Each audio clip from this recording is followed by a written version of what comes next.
বেশি প্রত্যাশা করতে যাবেন না, লোভী হবেন না। লোভ আপনার সুখ কেড়ে নিবে। লোভী কখনো সুখী হয় না। লোভীর পকেট কখনো ভরে না যতদিন এটা ভরবে না। লোভী হব আমরা না। অতিরিক্ত প্রত্যাশা করব না, অল্প প্রত্যাশা করবো। I'm not talking about the goal. Goal should be bigger and higher. But I'm talking about expectation. বেশি এক্সপেক্ট করা ভালো না। খুব প্রত্যাশা নিয়ে রাখছেন, কিছু পান নাই, দেখবেন যে কষ্ট লাগবে, ঠিক কিনা?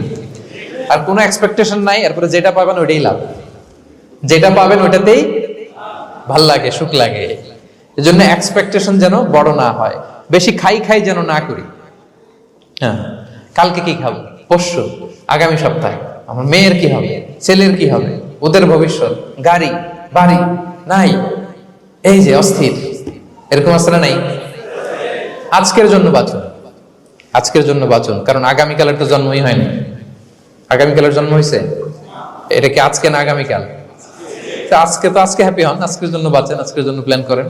আগামীকালের তো জন্মই হয় নাই। কালকে সকালে সানরাইজের পরেই না আগামীকালের জন্ম গ্রহণ হবে, ঠিক কিনা বলেন? তাহলে প্রত্যাশা কমান, হ্যাপি হবেন আপনি। ইমাম গাজালি রাহিমাহুল্লাহ একটা চমৎকার কথা বলতেন। উনি বলতেন